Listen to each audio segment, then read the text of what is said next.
নমস্কার। আজকের প্রতিবেদনে আলোচনা করব পশ্চিমবঙ্গের গ্রুপ সি ও গ্রুপ ডি নিয়োগ প্রক্রিয়ার একটি অত্যন্ত গুরুত্বপূর্ণ বিষয় নিয়ে, বিশেষ করে ওবিসি সংরক্ষণ মামলা নিয়ে সাম্প্রতিক পরিস্থিতি এবং এর প্রভাব কী হতে পারে সেই বিষয়ে আজকের এই বিস্তারিত প্রতিবেদন। গত কয়েক বছর ধরে পশ্চিমবঙ্গে ওবিসি সংরক্ষণ নিয়ে আইনি জটিলতা তৈরি হয়। কলকাতা হাইকোর্ট 2010 সালের পর দেওয়া বহু ওবিসি শংসাপত্র বাতিল করে দেয়। এরপর সংরক্ষণ নীতি, নিয়োগ প্রক্রিয়া এবং ভবিষ্যতের ফল প্রকাশ নিয়ে বহু পরীক্ষার্থীর মধ্যে অনিশ্চয়তা তৈরি হয়। এরপর রাজ্য সরকার বিষয়টি নিয়ে সুপ্রিম কোর্টে যায়, কিন্তু সাম্প্রতিক সময়ে সরকার সেই আপিল প্রত্যাহার করেছেন। একই সঙ্গে সরকার নতুন করে সমীক্ষা ও আইনি কাঠামোর ভিত্তিতে ওবিসি সংরক্ষণ কার্যকর করার পথে এগোচ্ছে।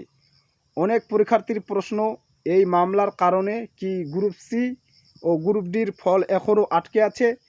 বর্তমান তথ্য অনুযায়ী ওবিসি সংরক্ষণ সংক্রান্ত ওই আপিল প্রত্যাহারের পরে এমন কোনো নতুন আদালতের নির্দেশ প্রকাশ্যে আসেনি যেখানে বলা হয়েছে যে গ্রুপ সি বা গ্রুপ ডি এর ফল প্রকাশ বন্ধ রাখতে হবে। অর্থাৎ এই নির্দিষ্ট মামলাকে কেন্দ্র করে ফল প্রকাশে নতুন কোনো আইনি নিষেধাজ্ঞা তথ্য এখনও পর্যন্ত পাওয়া যায়নি। তবে এখানেই একটি বিষয় পরিষ্কার করে বলা জরুরি, কোনো মামলা না থাকলেও সেই সঙ্গে সঙ্গে ফল প্রকাশ হবে না এমন নয়। ফল প্রকাশের আগে কমিশনের নিজস্ব প্রশাসনিক প্রক্রিয়া, নথি যাচাই, সংরক্ষণ নীতির প্রয়োগ এবং অন্যান্য আনুষ্ঠানিক কাজ সম্পূর্ণ করতে হয়। তাই ফল প্রকাশের চূড়ান্ত সিদ্ধান্ত কমিশনের হাতেই রয়েছে। এখন প্রশ্ন হলো, আগামী দিনে কি হতে পারে? যদি নতুন কোনো আইনি জটিলতা তৈরি না হয় এবং কমিশনের সমস্ত প্রস্তুতি সম্পূর্ণ হয়, তাহলে ফল প্রকাশের পথে আগের তুলনায় অনিশ্চয়তা অনেকটাই কমতে পারে।